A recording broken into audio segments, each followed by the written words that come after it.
And so the White House is so full of sophistication that it's weak, okay? And I talked about racism, or racism forbidding certain things. I mean, because Caucasian, although you have some who are, because of life, I'm going to tell you where strength come from. Strength come from a struggle. That's what strength come from. Strength is like, oh wow, it's a word. I tell you, I'm being lost from word, but strength is like having a confirmation that struggle has been there. Okay, and I can feel it coming out, but it's like there's a hindrance to this word today. But strength comes from a struggle, and so you even have some Caucasians, because of this dispensation, because of this time, they was forced to struggle. Their moms, their dad, they didn't come up in the right area. Okay, but sophistication is weak. For if you know how to handle, very rare do you see a very sophisticated person and a very strong person, because they don't click. A strong person almost like ruddy, wild, ruddy, because he's been through a struggle. A sophisticated person mostly are mild-mannered folks. So very seldom do you see a balanced person who's both sophisticated and strong.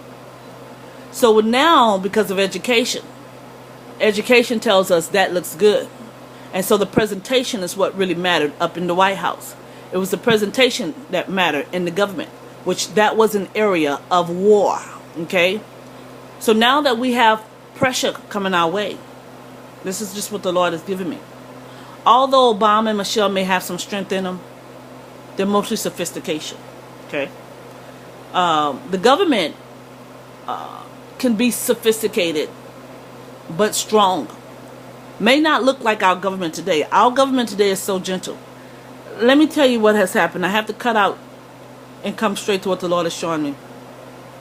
We have so much fear upon our land right now. You take everything that I've taught. We have so much fear upon our land because we haven't gotten so spoiled. We like babies. We're so much like babies. We've been so pampered. We're so mild-mannered folks. Oh my God. And that's what we bred up in authority. Even in our military is not focused totally upon fighting. They're focused on being spoiled. Yeah, we do everything. Our military was awesome. Yeah, that's why so many people wanted to go in at one time. It was all about the traveling. Now, if you start war and they have to go to war so much, what happens? They don't want a war. They spoil babies. There are no real men in America. That's why homosexuality is taking over.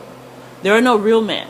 I know that's going to hurt a lot of you because you figure you're men. But men, what we called men back in the old days, and some of us wasn't there, but we saw men.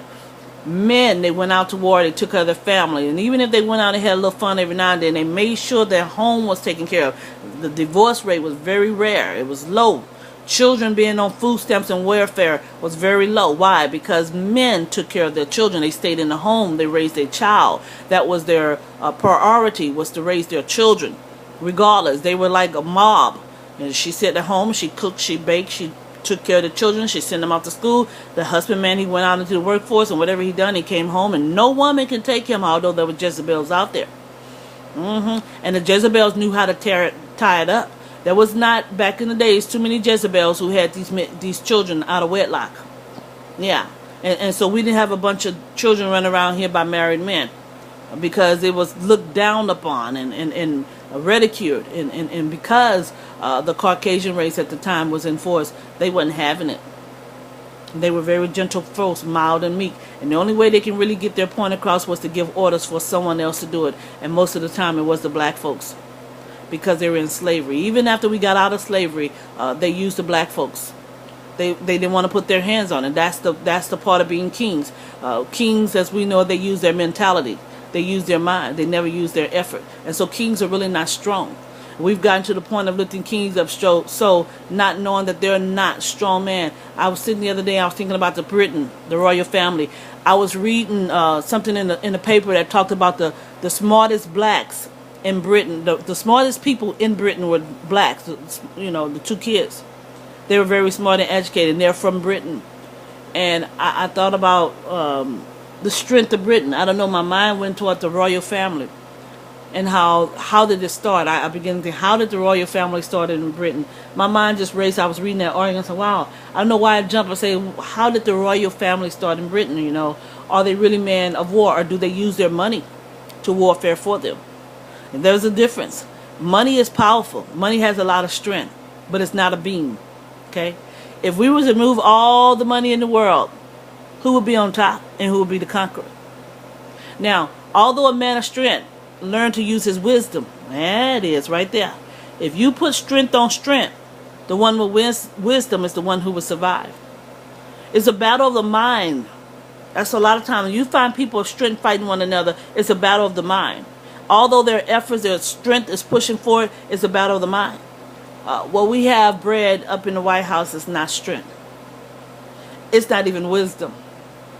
Our country is so defeated because wisdom nor strength lie in authority. That's why Obama was able to come in.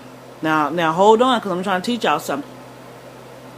Clinton got up there, and he was a man of much information. He was somewhat a wise man, because you look at Clinton. Clinton looked like he'd been out there. Okay, Bush got out there, and I don't see Bush as much as I see Clinton when it comes to strength. But he was a man of much respect. So he got by with who he was, his influence. That his daddy made the way for it, because that's Bush 1. Bush 1 looked to be a little bit more conniving than Bush 2. I saw his mentality. It was a warrior. It was a warrior, but it wasn't a warrior of strength. It was a warrior of knowledge. People learn how to be vindictive. And so that's what I saw. You know, even if we go back, you know, we have presidents, and they were very keen. Now, if I look back in Eisenhower days, and oh my God, Abraham Lincoln, oh my God, I see men of wisdom. What made them so wise? Experienced men. That's when men who were just, but I don't see them as experienced as they could have been. Okay? I saw the balance of what we call a balance. That's what I would have called a president back in the days. Now, we probably can pull up records upon them, but they wasn't lackadaisy. Our White House is full of lackadaisy people. Our society is full of lackadaisy people. What are lackadaisy? People that are getting paid, but they do absolutely nothing. Our police force, how did they get by? How do they look like they're so authoritative? They beat people. They really do. You're afraid not so much as the blue and the badge, you know, the honor. We used to be afraid of the honor of the police officer. The law used to back the police force. You know what backs the police force now? Fear. If anything, people are afraid of what's going to happen. Even innocent folks. Innocent folks back in the days had such a trust and confidence. That's the word I was looking for a while ago when I talked about strength. Strength gives you confidence. Oh my God. Thank you, Lord. Why did you just drop it on me now? I guess I had to relax to get it. I was talking about strength, and I was talking about how strength gives you confidence.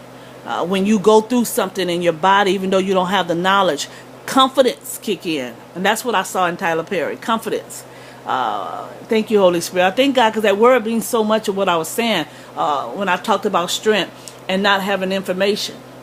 And how you push against something, and because of the strength, it's successful. The strength becomes successful. Just the strength, with no information. When you see something happening in just your strength, it gives you confidence. And confidence motivates you to go on. It motivates you to keep trying. It motivates you to keep enhancing. So it's because you have accomplished something. That's without information. And that's what happened to the blacks back in the days. And that's what I want to say. And I want to use that word confident.